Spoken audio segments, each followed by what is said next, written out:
Oi, eu sou o Jefferson Sarmento e os vídeos do canal estão de volta com esse vídeo aqui, que é uma lista, uma seleção de livros baseada num desafio que o escritor e poeta Giovanni Gomes me enviou alguns dias atrás numa outra rede social. O escritor Giovanni Gomes, se você não conhece, é o autor desse livrinho de poemas aqui maravilhoso, delicioso, chamado Desilusões Líquidas. Acho que eu já falei desse livro aqui em algum vídeo passado, quando eu fui no lançamento de Desilusões Líquidas no Rio.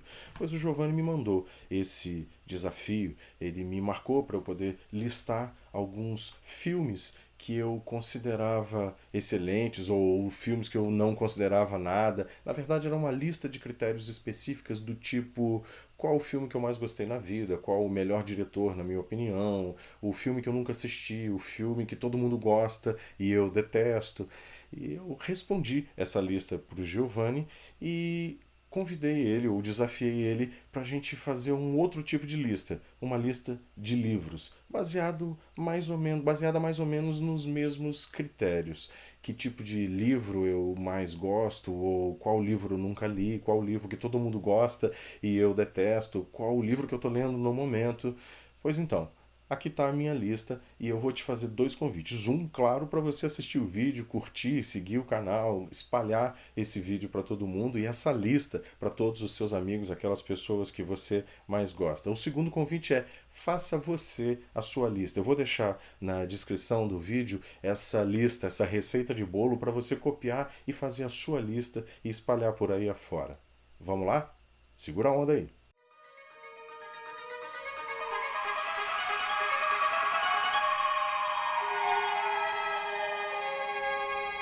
O primeiro item da lista é Nunca Li. A saga O Tempo e o Vento do Érico Veríssimo. Não é por falta de vontade de ler, não. Eu tenho aqui, na verdade, na minha estante, a coleção completa de todos os livros do Érico Veríssimo, que foi um presente inestimável que me foi dado pelo escritor Leandro Miller, autor de O Código Aleijadinho, que é um best-seller nacional. O Leandro é um cara fantástico, um cara super do bem, um cara super de bem com a vida. É um cara que eu tenho que agradecer muito pelos ensinamentos que ele já me passou. Pois o Leandro me deu essa coleção com todos os livros do Érico Veríssimo e nessa coleção vieram os 7 volumes de O Tempo e o Vento. Eu prometo que um dia vou mergulhar nessa saga da família Terra Cambará, nessa saga que conta parte da história brasileira lá do sul, lá do sulzinho do Brasil. Uma hora eu chego nela. O segundo item da lista é Não Sinto Vontade de Ler. Ulisses do James Joyce. Eu tenho ele aqui na minha estante. Na verdade, eu já tentei começar a ler Ulisses, eu não passei da página 5 ou 6. Eu acho que é um pouco de preconceitos baseado em tudo que eu já li sobre Ulisses, em toda a informação que eu já peguei com pessoas que adoram ler e que tiveram muita dificuldade. Eu acho que eu tenho muito medo de Ulisses do James Joyce, mas ele está aqui e sei lá. Um dia eu vou acabar perdendo esse medo e vou acabar encarando Ulisses do James Joyce, sei lá em quanto tempo e em quantas semanas ou meses eu acabo terminando de ler. O terceiro item da lista é Li Várias Vezes. Meu Pé de Laranja Lima, do José Mauro de Vasconcelos. Eu já li 4 vezes esse livro. Na verdade, tem vários outros livros que eu já li mais de uma vez, 2, 3 vezes. Meu Pé de Laranja Lima eu li pela quarta vez alguns meses atrás, quando eu coloquei na cabeça que eu queria ler todos os livros do José Mauro de Vasconcelos que tinha o personagem do Zezé. Eu não sei se você sabe, o José Mauro de Vasconcelos ele voltou ao personagem em algumas outras publicações. O segundo é Vamos Aquecer o Sol. Só que eu fiquei tão emocionado novamente pela quarta vez por Meu Pé de Laranja Lima que eu acabei não começando Vamos Aquecer ao Sol, que é com o Zezé um pouquinho mais velho, ainda criança, morando em outra cidade, se eu não me engano, em Natal. Eu preciso rever essa minha proposta pessoal de continuar com a saga do Zezé e continuar pelo menos com Vamos Aquecer o Sol. O quarto item da lista é o último livro que eu li, 20 Mil Léguas Submarinas. Eu não estou com o exemplar dele aqui porque eu emprestei para o meu filho, que eu acho até que já terminou de ler, mas ainda não devolveu. Eu acho o Júlio Verne um dos sujeitos mais geniais de toda a literatura universal, principalmente se você considerar quando foi que ele escreveu as suas grandes obras: 20 Mil Léguas Submarinas, Viagem ao Centro da Terra à Lua, A Ilha Misteriosa. São livros fantásticos, aventurescos, de ficção científica baseada na ficção científica daquela época. Enquanto eu estava lendo pela terceira vez 20 Mil Léguas Submarinas, embora eu não considere a primeira muito, porque a primeira eu li lá na minha infância e era uma edição meio condensada, faltando algumas partes, com o final um pouquinho alterado. Mas dessa vez, enquanto eu lia, eu fiquei imaginando, a minha mente de escritor ficou imaginando, se a gente pegasse essa aventura, essa viagem do professor Aronnax junto com o Capitão Nemo e o seu Nautilus e transportasse isso para o espaço sideral, numa conquista cósmica, numa viagem para conhecer mundos diferentes, riquezas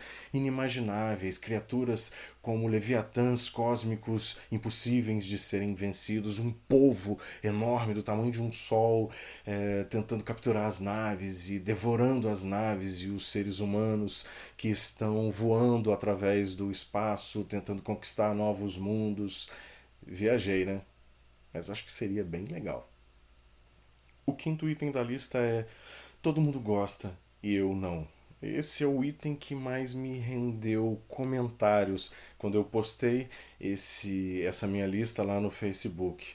Eu tenho certeza que vão me trucidar, vão me decapitar, vão me queimar até os ossos virarem pó, porque assim, até meus filhos e alguns dos amigos mais próximos odiaram essa minha escolha, mas ela, assim, ela é verdadeira.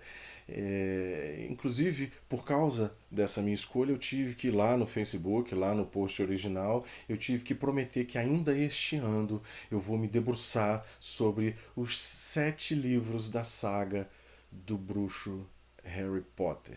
É isso. Acho melhor eu nem comentar mais nada sobre essa opção, sobre esse item, e deixa pra lá. Partindo de pressinha pro sexto item da lista, uma história em quadrinhos. Batman Cavaleiro das Trevas. Eu simplesmente surtei, eu simplesmente enlouqueci, a minha cabeça explodiu quando eu coloquei os olhos no primeiro volume da saga Cavaleiro das Trevas, quando eu tinha 13, 14 anos. Eu já gostava muito do Frank Miller por conta do que ele tinha feito com o Demolidor na Marvel. Mas quando eu peguei aquela primeira edição e eu comecei a ler o que ele fez com o personagem, eu achava o Batman um super-herói meio bobo. Eu lembrava do Batman daquele seriado dos anos 60 e 70, se eu não me engano. Eu lembrava do Batman dos Super Amigos, que passava o desenho animado na televisão. Então eu não tinha muita afinidade com o Batman, Batman e Robin. E quando eu li Cavaleiro das Trevas, eu entendi o que realmente é o Homem-Morcego, toda aquela angústia dentro dele, toda aquela carga de escuridão que o personagem traz. Foi quando eu aprendi a gostar de Batman. Então, minha história em quadrinho: Batman, Cavaleiro das Trevas. Sétimo item da lista: um conto. Sem Olhos, do Machado de Assis. É uma historinha meio traiçoeira, que te engana se você não estiver muito atento ao que ela realmente quer dizer, ao que ela realmente representa, a mensagem que está por trás da história de fantasmas que Sem Olhos conta. Ela traz um pouco do eco do que o Bentinho sentia pela Capitu, embora não tenha nada a ver com Dom Casmurro essa história. Se você não estiver mesmo atento, você vai acabar achando que é só uma história de assombração, uma história de fantasmas. Mas ela tem muito mais que isso. Ela é sobre traições, sobre amores impossíveis, amores que acabam sendo punidos com a morte, com o assombramento, amores que podem ser puníveis pela moral humana. Eu gravei o áudio, a narração desse conto, ela está disponível lá no meu site. Eu vou deixar o link aqui embaixo na descrição desse vídeo. Dá uma corrida lá, que é um conto muito gostoso de se ouvir, um conto muito gostoso de se ler. Você precisa conhecer Sem Olhos, de Machado de Assis. Oitavo item: um livro de não ficção.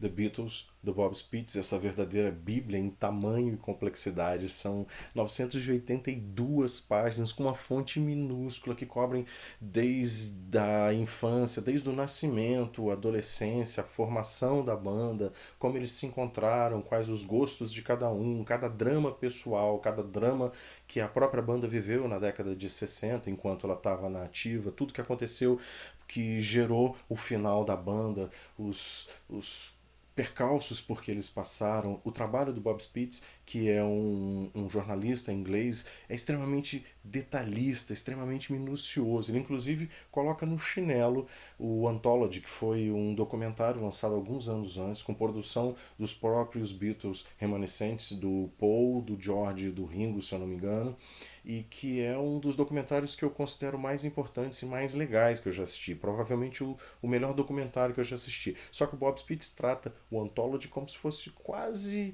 uma quase ficção, porque ele, vamos dizer assim, ele entra nos verdadeiros motivos de cada um dos quatro, no que realmente levou ao final da banda, e em detalhes e situações que ficam até meio constrangedoras se eles realmente relatassem. Eu recomendo The Beatles para todo mundo que adora música, que adora o rock and roll e que é apaixonado pelos Beatles como eu sou. Nono item da lista, um best-seller, Stephen King, O Iluminado. Esse livro não está aqui simplesmente porque é um livro de terror, uma história de horror, e eu adoro histórias de terror e livros de horror. Ele está aqui porque é um drama familiar e carrega todo o dom do Stephen King em descrever como são os seres humanos médios, em descrever os seus dramas pessoais, os dramas de relacionamento. O Stephen King coloca aqui nesse livro toda a sua capacidade de descrever, de narrar uma história humana, muito mais do que sobrenatural. Claro que tem a parte sobrenatural, e aqui tem uma das cenas mais assustadoras que eu já li numa história de horror, que é quando o Danny para na frente do quarto 217 e você fica com aquela sensação de que o mundo vai acabar, de que o horror vai engolir, o Overlock vai engolir o pobre do menininho dotado de poderes telepáticos. O Iluminado é onde o Stephen King primeiro colocou toda a sua genialidade como escritor. E ele é o meu nono item da lista. O melhor best-seller para mim. Décimo item da lista, meu escritor preferido, Stephen King. Com todas as suas neuroses, com todos os seus livros que não precisavam ter sido escritos, com os seus finais chinfrins, com todas as críticas que podem ser dadas a esse camarada, mas também com toda a força de imaginação que esse cara tem, com a vontade de escrever, de criar mundos, a capacidade e a velocidade de escrever. Eu considero o Stephen King o escritor mais prolífico, mais importante na história da fantasia atual que até hoje se viu. O Stephen King ele não só é um escritor muito poderoso nas ferramentas, na forma como ele escreve, como ele é um dos caras mais importantes na cultura pop atual. Você, se nunca ouviu falar do Stephen King, provavelmente você mora em outro planeta. Você pode até não gostar dos livros dele, do gênero que ele escreve, embora ele escreva gêneros diversos, não só horror. Ele tem outros livros mais dramáticos, mais pé no chão. O último que eu estou lendo agora é até não tem nada de sobrenatural. Eu vou citar ele mais na frente porque ele está aqui nessa lista também. O Stephen King para mim é o cara mais importante, inclusive na minha formação como escritor. Então ele é sim o meu escritor preferido. O 11º item da lista é o meu livro preferido. Eu nem escolhi a edição mais recente, que tem uma capa bacanuda e tal, e todo mundo provavelmente conhece, mas eu escolhi a primeira edição, que eu mesmo comprei quando era garoto. E eu lembro de entrar na livraria no primeiro dia e encarar aquele livro e falar: meu Deus, eu nunca vou conseguir dinheiro para comprar esse livro. Acabei comprando. Eu tenho uma história com essa edição de It, a Coisa, que vai muito além do enredo da história, vai muito além dos personagens. Esse livro é responsável por parte da minha formação como escritor, como um cara que quer criar histórias, um cara que é apaixonado pelos anos 80, acho que eu já falei isso várias vezes, um cara que quer criar histórias fantásticas. Esse livro é tão importante para mim que eu guardo essa edição e não empresto nunca mais para ninguém, e comprei a edição mais recente para que, se alguém algum dia quiser emprestado, eu empresto a nova, tá? Mas essa aqui eu não empresto de jeito nenhum. Eu gostaria muito que você tivesse uma relação com um livro tão forte, e aí eu não estou falando do livro da história, eu estou falando da carga muito maior que existe na palavra livro, na representatividade que o livro tem. Eu gostaria que você tivesse uma relação com um livro seu, com um livro que você leu, tão forte quanto eu tenho com A Coisa, do Stephen King. As duas edições fantásticas que foram lançadas lá na década de 80, se não me engano, em 1987, pela Francisco Alves. 12º item da lista, Deu Raiva. Sol na Cabeça, do Giovanni Martins. Eu achei um livro super forçado, valorizado demais, super valorizado demais. Eu nem vou comentar muito, assim, esse livro é minúsculo, pequenininho, um livro de contos, super falado. O Giovanni Martins foi extremamente aplaudido, reverenciado. A contracapa tem depoimento do Chico Buarque, embora sejam duas palavras só. Mas assim, Só na Cabeça ficou na minha cabeceira durante quase um mês. Eu terminei de ler um pouquinho antes de 20 mil léguas submarinas. Eu levei 4 dias para ler 20 mil léguas submarinas e levei quase um mês para ler O Sol na Cabeça. Melhor não falar nem mais nada. 13º item da lista, indico Ghost Story, ou Os Mortos-Vivos, ou História de Fantasmas, do Peter Straub. O Peter Straub é um dos escritores de horror e fantasia mais importantes de todos os tempos, e ainda vivo, ainda trabalhando. Ele escreveu com o Stephen King o livro O Talismã e A Casa Negra, se você não se lembra.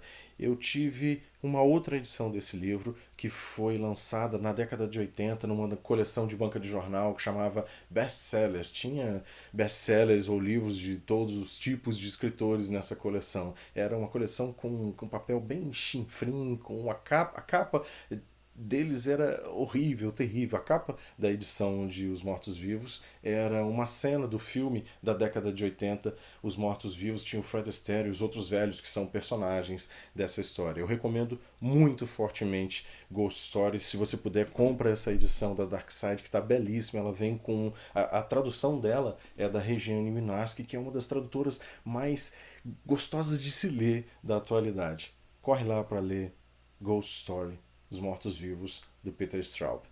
E o 14º item da lista é o meu único repeteco, o livro que mais me emocionou, e está aqui de volta, O Meu Pé de Laranja Lima. Até hoje esse livro me emociona. Eu não tenho nem mais nada para falar sobre a grande obra do José Mauro de Vasconcelos. Vamos correr então para o 15º item da lista, que é o meu melhor livro despretensioso, que eu li há pouco tempo atrás, no final do ano passado, Ascensão, do Stephen King. Olha ele aqui de volta outra vez. É um livrinho delicioso de se ler, muito pequeno, muito rápido, muito gostoso de se ler. A leitura é muito fácil, ela conta uma história muito leve, muito agradável, embora seja um pouco melancólica. Você termina o livro achando que o mundo pode ser melhor, embora aquela sensação de angústia ela permaneça um pouquinho quando o personagem principal, o Scott Kerr, é melhor não contar nada sobre esse livro não. Corre lá. Isso aqui você lê num tapa. Se bobear num dia só, você termina a Ascensão, do Stephen King. O livro despretensioso mais gostoso que eu li nos últimos tempos. 16º item da lista, quero ler. Nem peguei livro nenhum para te mostrar porque, na verdade, eu quero ler tudo que pintar. Eu quero ler best-sellers, porcarias, livros dramáticos, clássicos. Eu quero ler histórias de terror, suspense, livros policiais, comédias românticas, dramas. Eu quero ler absolutamente tudo. Eu sempre fui um cara que leu de tudo, de bula de remédio a receita de bolo. Então, o que pintar, eu com certeza... Bom, tem Ulisses, né, do James Joyce, que eu vou acabar lendo um dia. Putz. 17º item da lista, uma história, um livro que marcou minha infância. Os Meninos da Rua Paulo. É o livro mais importante da minha infância, principalmente porque foi o primeiro livro que eu li na minha vida. Eu tenho um amor, um carinho todo especial por esse livro. Eu ainda me emociono com ele. Eu li lá na minha infância e alguns anos atrás eu peguei novamente essa edição aqui. Eu tinha uma edição daí de ouro, que é diferente dessa daqui, que ela acabou ficando perdida alguns anos atrás. E quando eu procurei para reler, eu tive que comprar e achei num sebo essa ediçãozinha que eu tenho aqui. Eu devo de verdade um vídeo especial só sobre os Meninos da Rua Paulo e eu prometo que daqui a um tempo esse livro sai. Então fica aqui a minha 17ª escolha, Os Meninos da Rua Paulo. 18º item da lista, um início, com perdão da palavra, foda. Escuta essa daqui. Certa manhã, ao despertar de sonhos intranquilos, Gregor Samsa encontrou-se em sua cama, metamorfoseado num inseto monstruoso. A Metamorfose de Franz Kafka. Eu considero Franz Kafka um dos escritores mais geniais da literatura universal. Os inícios das suas histórias são impactantes e resumem, de certa forma, o que vem pela frente. Ele consegue colocar nas suas primeiras frases, nos seus primeiros parágrafos, todo o impacto daquilo que você precisa ler a partir daquela página. Eu poderia ter escolhido diversos outros inícios que eu considero fantásticos, como O Hobbit, O Senhor dos Anéis, ou mesmo O Iluminado, que eu já citei aqui na lista como o meu melhor best-seller. Eu considero inícios fantásticos de história. Mas o Franz Kafka, ele tem uma simbologia para mim. Toda vez que eu vou começar uma história nova, seja um conto, um romance, eu perco algumas horas ou alguns dias trabalhando nessa frase inicial. Eu acho ela uma das coisas mais importantes do livro, porque é ali que você dá aquele gancho de direita ou de esquerda, sei lá se você é canhoto, no leitor e começa a colocar aquela ruguinha entre as sobrancelhas do leitor. Franz Kafka, A Metamorfose. 19º item da lista, uma citação, um trecho de um livro. Escuta só esse aqui também. Aniquilaria o monstruoso retrato de sua alma e, livre de suas medonhas advertências, recobraria a paz. Agarrou o punhal e apunhalou o quadro. Esse aqui é um trecho no final de O Retrato de Dorian Gray, do Oscar Wilde. Eu, na verdade, poderia ter escolhido qualquer outro livro daqui de trás, que eu acredito que todos os livros tenham grandes frases impactantes, ou pelo menos uma frase impactante que justifique a história. Mas O Retrato de Dorian Gray, ele meio que saltou da estante na minha direção, na hora que eu estava tentando escolher esse item da lista, até porque eu usei essa frase, eu tenho usado essa frase como fonte de inspiração numa história nova que eu estou criando agora. Então eu me lembrei dela na hora que eu passei o dedo na fileira aqui da estante e eu acabei escolhendo O Retrato de Dorian Gray, que é uma história fantástica e uma das mais importantes da literatura universal. E assim a gente chega ao último item da lista, ao número 20, que é Estou lendo Mr. Mercedes, do Stephen King. Eu sei, já é a quinta vez que esse cara aparece aqui na lista, não à toa, ele é o meu autor predileto, mas esse livro especificamente aqui, ele me pegou, ele me surpreendeu muito. É uma leitura muito rápida, muito fácil de ser lida, não é uma história sobrenatural, não tem ETs extraterrestres comendo ninguém, não tem vampiros nem monstros, é uma história, é um thriller em que um assassino serial psicótico mata várias pessoas atropeladas no início da história e o relacionamento dele, que é um relacionamento bastante doentio com a própria mãe, com o policial que é o protagonista da história, o Bill Hodges, ele acabou me pegando com uma força muito grande e eu acabei virando as páginas com uma rapidez muito grande. Estou bem no finalzinho mesmo. O Bill Hodges aparece de novo em outros dois livros que fazem parte de uma espécie de série de serial killers ou uma série de thrillers do Stephen King lançados quase todos juntos pela Suma. Então eu recomendo inclusive Mr. Mercedes. Eu ainda não li os outros dois, devo começar logo em seguida desse daqui, mas tá aí, é o fim da minha lista. Então eu repasso para você a tarefa de criar sua própria lista, dividir comigo, com os seus amigos, nas suas redes sociais. Eu deixei aqui na descrição do vídeo os 20 itens para você só copiar e colar e montar a sua própria escolha do livro mais importante da sua infância, aquele livro que você não tem vontade de ler, aquele que você nunca leu, mas tem vontade, aquele livro que todo mundo adora e você não. Cria aí a sua própria lista, vai lá no Facebook, vai lá no Instagram, vamos dividir um pouco de livro, de amor, de paixão pela leitura com todo mundo, de paixão por histórias com todo mundo. Coloca aí nos comentários. Aliás, curte o vídeo se você ainda não curtiu, segue o canal se você ainda não seguiu, clica no sininho para sempre receber a notícia de que tem vídeo novo no canal e até o próximo vídeo.